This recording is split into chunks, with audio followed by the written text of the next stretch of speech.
Is that a privilege for me? Yes, indeed. As we finished the last year, 2014, we finished many things actually were passed in sadness and sorrows. Plane was fallen, beloved person was died, and especially for me, I cannot forget the biggest sadness in life when my family, my own family, were in August misplaced from Nineveh in Iraq because they are Christian. But that was at the past. We just couple of days back, we started the new year. Well, not couple of days back, maybe 3 days. Yes, it is. And let us start this new year with happiness. We need happiness, we need peace, we need security, we need protection. So we're going to go through today in very unusual speech or sermon. Everything will be about happiness.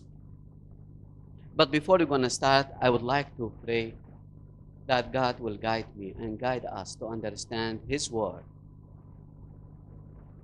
Heavenly Father, we thank you very much that we could make it for this new year.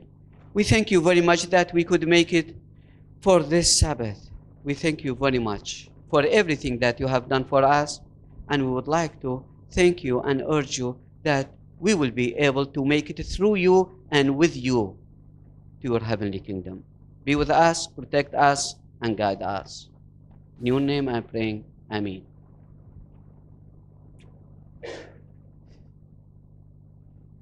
It's supposed to be here a picture for the Wollongong Church. The one after one? Yes, this one only. Thank you. When I started thinking about happiness, so indeed excited, I was very excited. I was very excited to remember my last 12 years, which I spent not here in Australia, although I do believe Australia is my beloved place. But indeed, I stayed almost 10 years in Asia. I do believe a couple of faces tell me that a couple of you, maybe their background from Asia. I was based in Thailand, to make it short. And from Thailand, I worked in Malaysia, Indonesia, Philippines, and Singapore. Their happiness actually was absolutely different than here. Those people, they don't have to work too much like here, Aussie people, or if you are in the land of the Aussie, you have to have a morning job, maybe afternoon job or something, just chase the bill, chase the Centrelink, chase the Medicare. I mean, too much, man. It's really too much. When you're going to be happy? When you're going to laugh? When you're going to really enjoy your life? But people over there, they know how to enjoy. Trust me, they will create one out of nothing. But the biggest joyful season there, you don't believe it.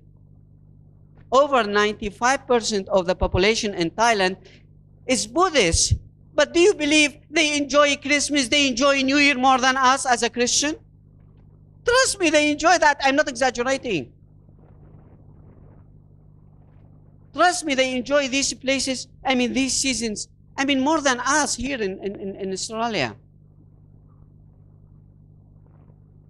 Out of those years that I spent there, I found only two things are really common. Not only in Thailand, not only in Philippines, not only in all the countries I served in, well, definitely except the Middle East. I'm talking about Asia, Australia. I found only two things are really linked to any celebration there. One of them is wine, that whenever they're gonna be happy, they have to have something related to alcohol next to them. Man, that's forbidden. Go away, let me be happy. Man, do not do like that. No. Cannot do that. But that's okay. But the second thing, you don't believe it, I didn't see it only in Asia, but I saw it here. It is very common, and it's really, really, honestly speaking, when I studied Buddhism and Hinduism and different religions, I found that really wine or alcohol is really forbidden. But people are drinking. What to do? But the another point, everyone is justifying this point. This point is talking about something, not the wine, but about really nudity, about nakedness. I know a couple of you, their faces were changed. Don't worry. I am not going to go that deep. But just hold. Hold your horses back. So, what a nudity or nakedness has to do with hands? Indeed, yes, they are everywhere. But the point is, wine or alcohol, everyone is saying is forbidden, but people are doing. But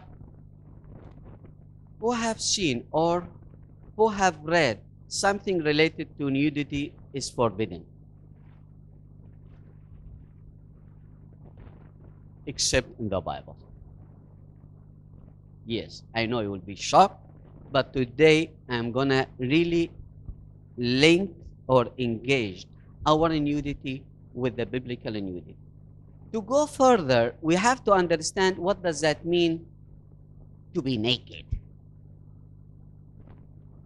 Is it possible only when I will go to take a bath or to take a shower I will be naked? Or I am sitting here in the church and I am naked? Who have noticed that when I enter the church with my jacket? Indeed, I got a phobia jacket. You know why? One day when I was young, I was preaching in Iraq. Maybe 15 years back. It was hot in Baghdad in my beloved church. So I said, okay, I will preach without jacket. Yes, shirt, necktie, so firm, so handsome. I had more hair than now. But suddenly one lady stopped me. Pastor, come down, come down. What? I'm going to the pulpit, man. I'm going to preach. No, come down, come down. I said, what happened, sister? No, don't say sister. You made me ashamed. Another man came to me. What happened? How it is possible you are preaching without jacket? You are naked. I said, am I naked? Yes. In my culture in Baghdad, those days, couple of people were thinking, yes, if you will preach without jacket, you are naked. So trust me, they asked one brother to give me his jacket. He was a little bit charming more than me. So when I put the jacket, the sleeves were over my fingers even. It was like a parachute, sorry to say that. And since that time until now, trust me, whenever I go to any church, I feel really I am naked if I will preach without jacket. But what is nakedness? Nakedness indeed is different from one person to another person, one gender to another gender, one culture to another culture, one time to another time. So let us go in summary, in very short, to see what this has to do with ourselves, what this has to do with the biblical truth, what this has to do with our friendships with someone to another. I'm not going to say the country, but imagine in one country, these females, which supposed to be they are females, they are wearing these sacks because it is forbidden for them to show any part of their bodies. They don't want to be naked. Do you believe it? This lady also from different country, from different same culture, same religion, but this lady indeed she's so beautiful. But for the first one, this one is naked because you can see her eye and you can see her hand. Is absolutely naked and forbidden. Trust me, this lady can be stoned very easily if she will go to different places. So, but if you will see these people, they are really teasing everyone. They absolutely be stoned. Absolutely they will be stoned. Because they are really naked, man. So, also, when we compare those cultures to our culture here, what is such a beautiful baby. But who's holding the baby? The first day when I came to Australia here, I was informed that I cannot play with any baby. I cannot touch any baby. It's forbidden. I said, oh my God, did I leave my country to come here with the same conditions? Yes. In some countries, it's forbidden for a male to carry a naked baby. It's really forbidden. And then, see, it's like an angel. It's like a butterfly. It's like a bird. But it is really forbidden. If it is possible, we're going to see one video clip, very short video clip, about women. Is it ready? And you will see if I am correct or not. Just pay attention, please, to this. You don't have to understand. You're not going to understand it. Well, only one person going to understand it, my brother. Make it big, please. It's not. Oh, go ahead. النهارده سوف أضع معكم موضوع خطير جدا ومهم، وليست خطورته لأن لم يتكلم عنه أحد، بل إن الكثير جدا تكلموا عنه، وإنما خطورته أنه كثير من المسلمين لا. That's enough. There is no use to continue. Do you believe this is the main news? And the thing that we see here, absolutely from the voice, I can see it's a human, it's a female, but because she is afraid to be naked, she has to cover even in the news. Do you now trust me how much there are differences between culture and culture? Here in the biggest thing, man, they don't want to share their stomachs. Well, they don't have gyms. That's okay. That is in our lives. But now we'll see something from the Bible about nakedness.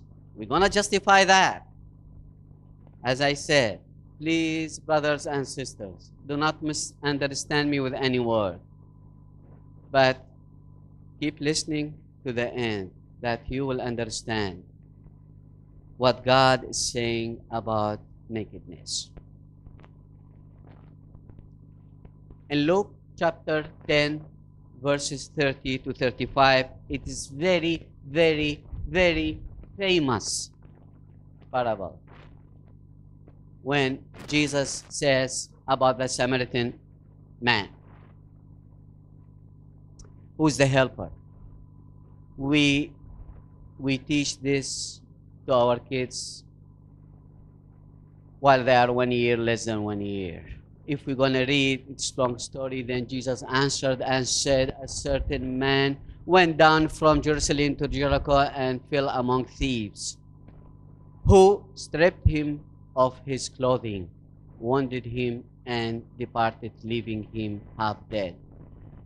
Now, by chance, a certain priest, and you can continue the story. Wait, you know the story. Do not make me tired reading. And this is the end of the story. What we can see from this verse. Always when we talk about these verses, we talk about the good of Jesus, how Jesus helped us to understand who is our friend, who is our relative, and who we're going to help, and why the priest didn't help, and why the another man didn't help. Why? I have to help. But indeed, we're going to look at this parable from different corner. From different corner. If we can read here again, see from verse 30 is the main thing. Then Jesus answered and said, a certain man went down from Jerusalem to Jericho and fell among thieves, who stripped him of his clothes, wounded him, and departed, leaving him half dead. He's lucky he's not dead. Our point here, see three things: stripped him, wounded him, and departed him. After a little research, I found that these three adjectives or three words are really applicable for each and every single of us every time, wherever we go. Yes. Those thieves, what they did, they wounded and they took the clothing of that person and then they left him half dead. Are we like that? Are we naked? Indeed, we're going to see here.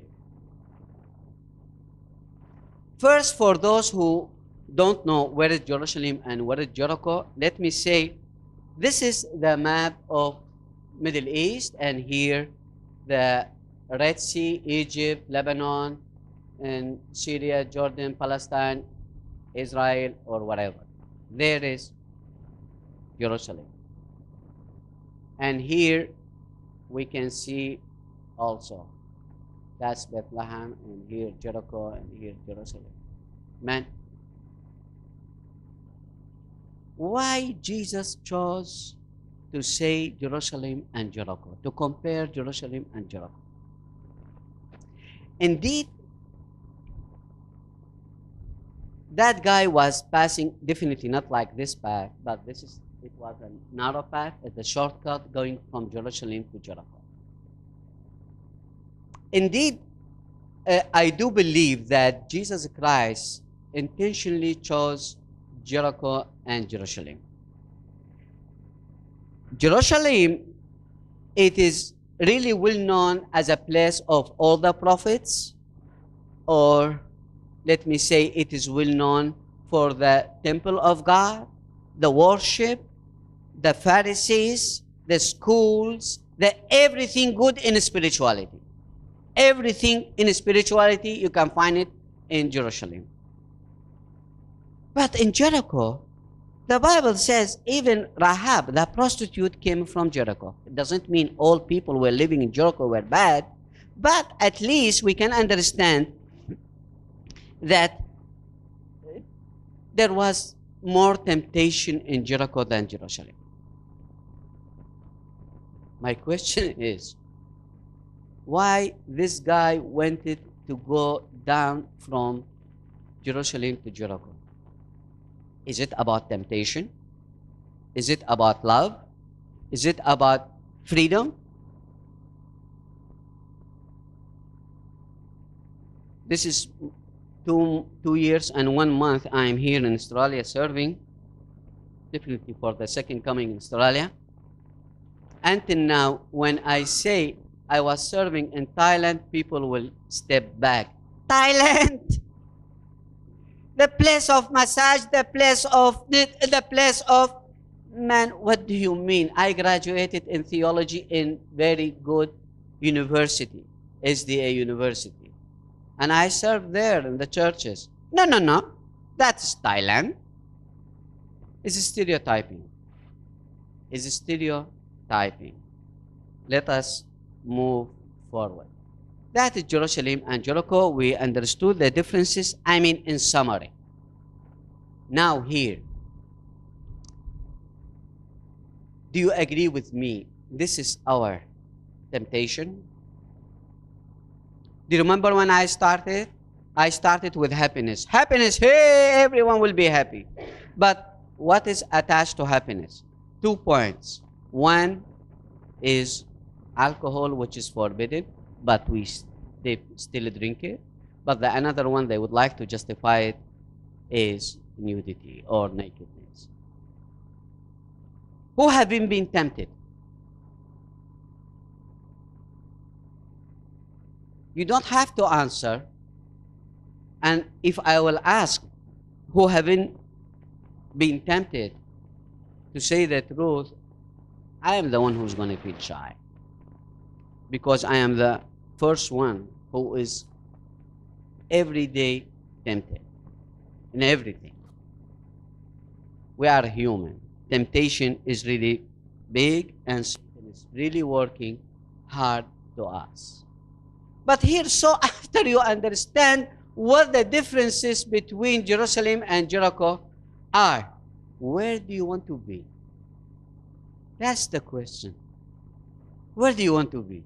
Do you want to be in the church, or you will wait until the sunset will come and will go to club or the disco or somewhere there, or to find someone is shiny with double makeup, or someone or someone or someone?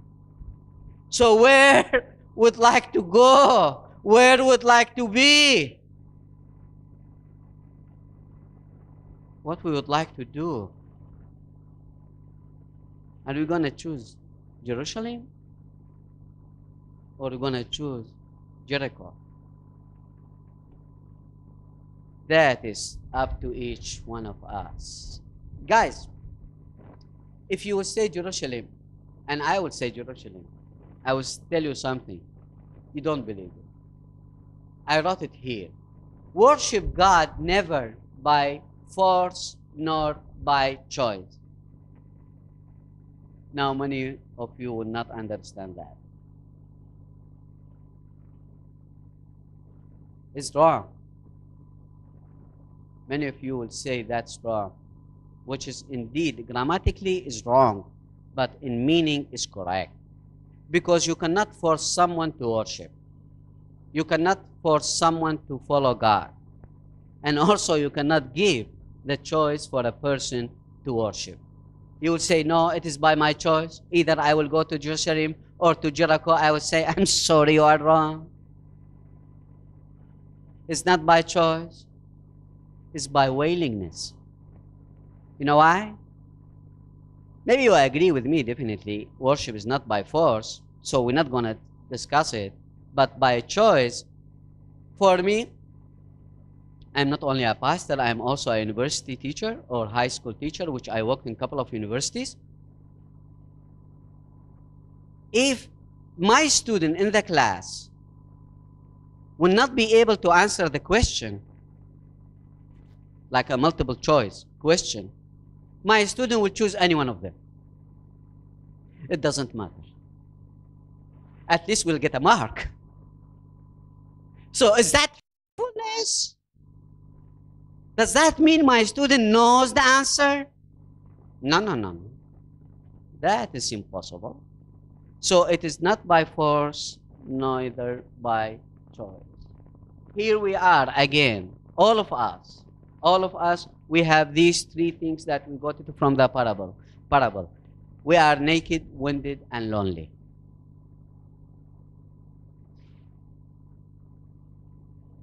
I pray that none of you will practice or will come across loneliness.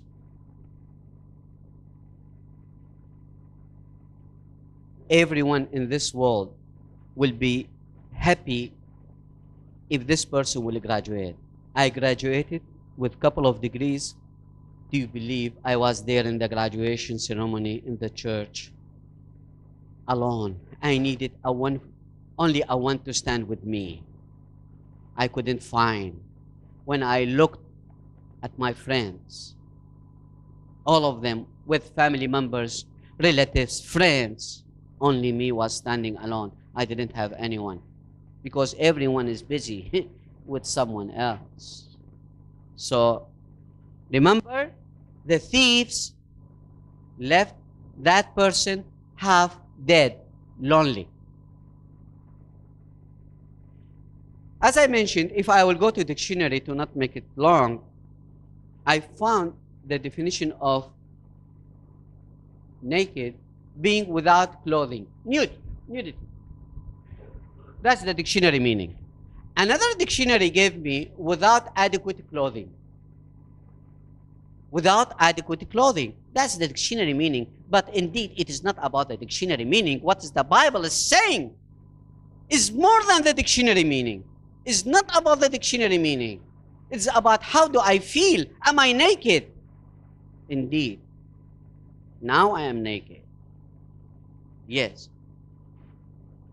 Do not tell me I'm wearing this, wearing necktie, wearing shirt, pants. But indeed I am naked, and I am going to prove it to you that I am naked. But how did I become naked? Here is the assignment. We have to search deep the Bible to know the answer. How did I become naked?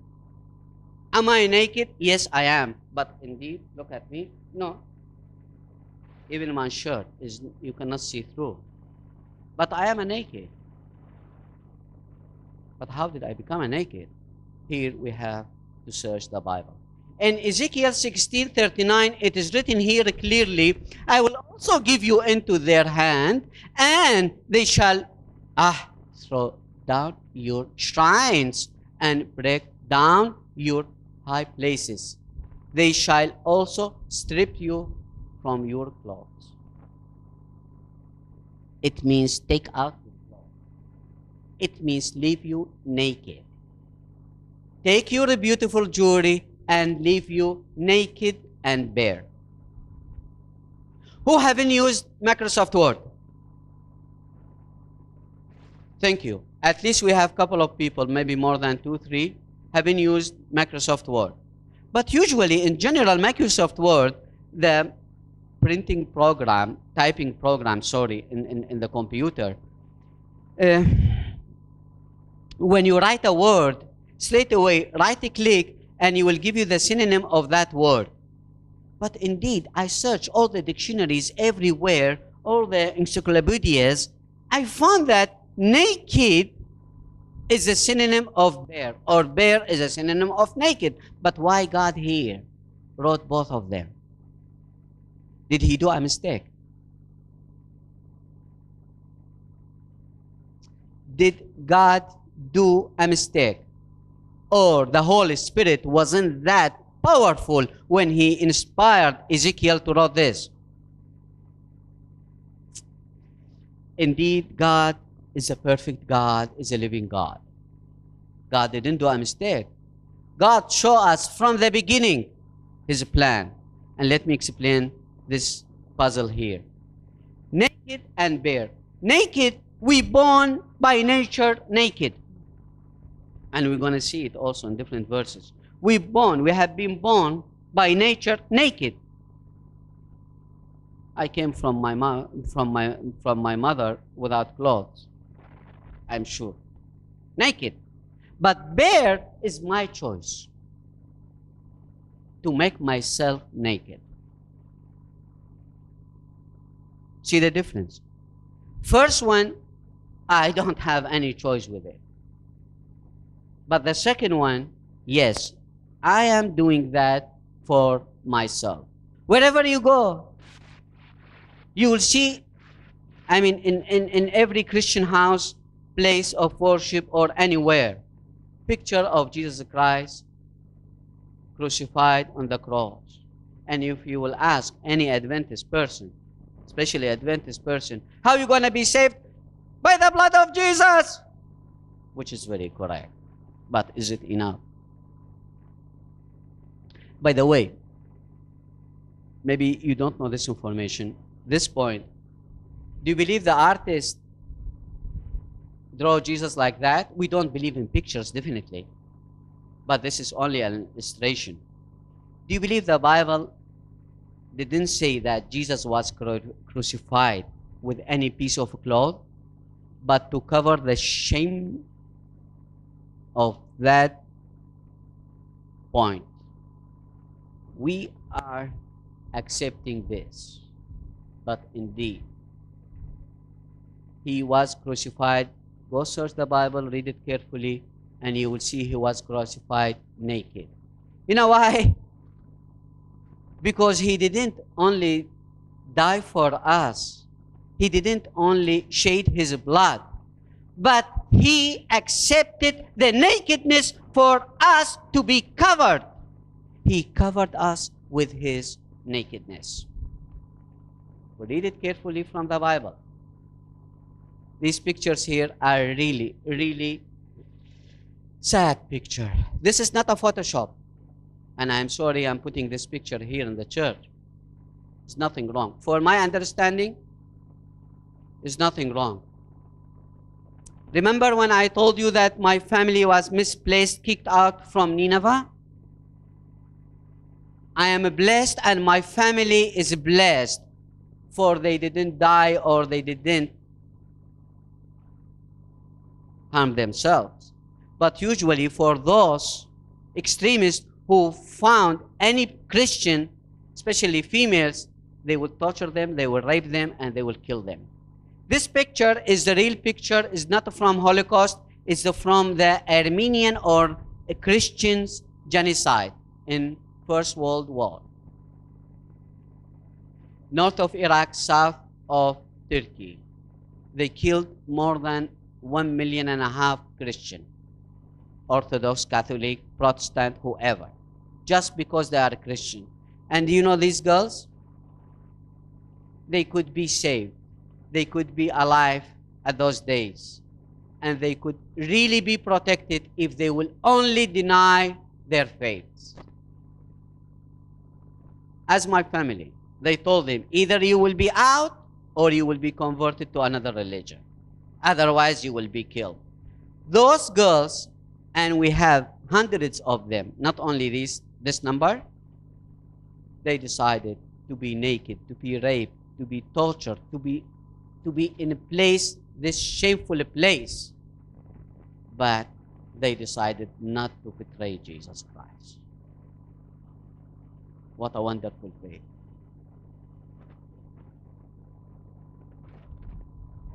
Back to the Bible.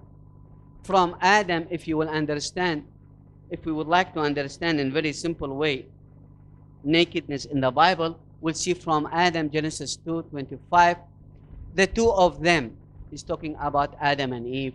The man and his wife were naked, but they felt no shame. Why? Because they didn't feel sin at that day. But for us, we are sinners now. So, who make us shameful is sin. If there is no sin, there is no shame. And also from Genesis 3:7, then the eyes of both of them were open, and they knew that they were naked. It's just only one action. It's only one temptation. It is only one trap. It's only 1 second, less than 1 second. They knew. Now they are naked. But before, they were not. Well, definitely they were naked, but they didn't know that they were naked, like babies.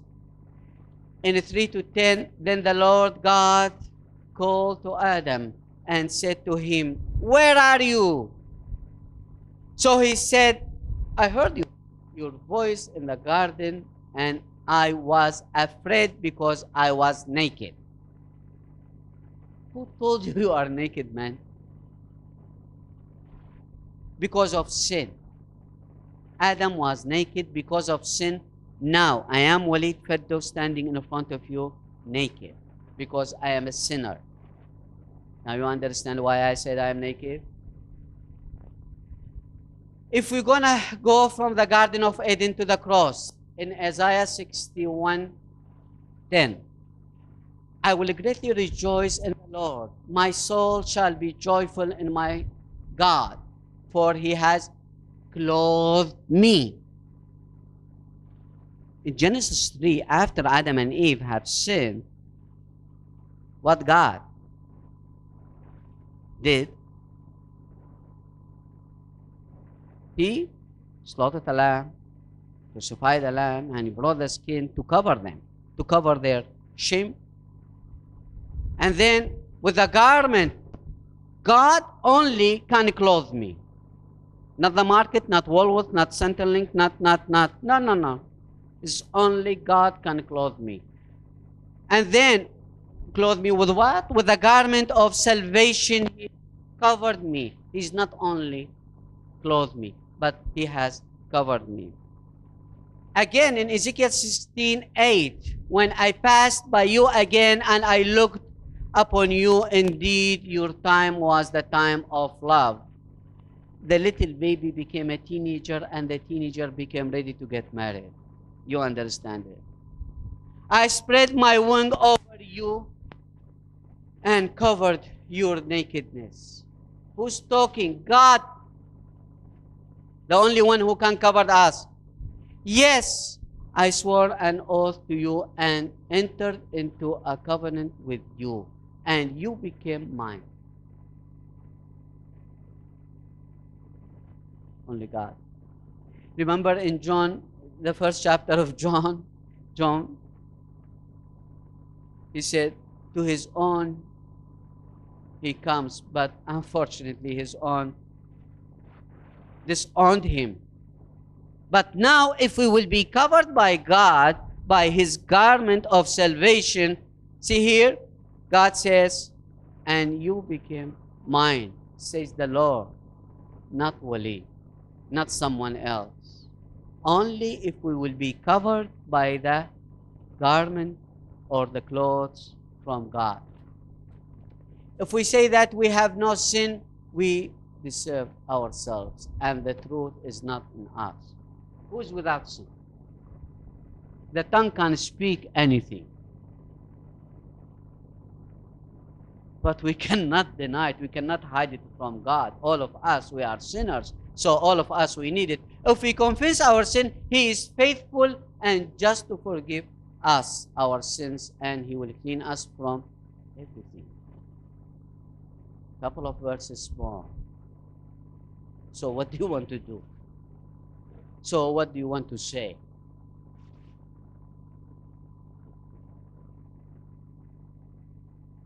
What I'm going to choose? Me, myself, I am still stubborn. I'm still making mistakes. I'm still making sins. I'm talking about myself. I'm not an angel. So same thing, the Bible says here in Revelation, 3:17. Hey, I am rich. And also have become wealthy and have need of nothing. And do not know what you are worshiping. Miserable, poor, blind, and naked. How many adjectives God gave us? See here, many. Worst, miserable, poor, blind, and naked. Doesn't matter I am rich or not, driving a Ferrari or a horse or a donkey. Horse not in Australia. Horse in Australia is very expensive. But God says, you are naked. And the only thing that we can do is to listen to the advice of God. To go to the counselor, to see what God is saying here. This is God's word in Revelation 3:18. When God says, I counsel you to buy from me gold refined in the fire, that you may be rich. Don't say, I am rich. But if you will buy from God, you will be rich. And then, and white garment, that you may be clothed. Only from God. The first thing for the bride to be happy, to go for the bride shops or wedding shops, to find the most purified white dress that this female or this lady will be very bright. But God says, no. Buy it from me only, that you will be saved. And then that the shame of your nakedness may not be revealed. What a such a blessing that we have in God.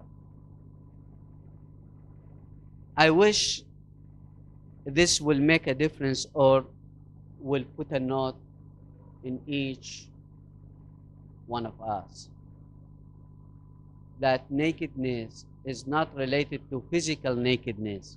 Nakedness is related to spiritual nakedness.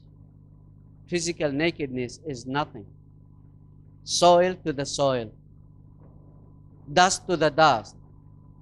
But spiritually, from the Bible, I have to follow everything.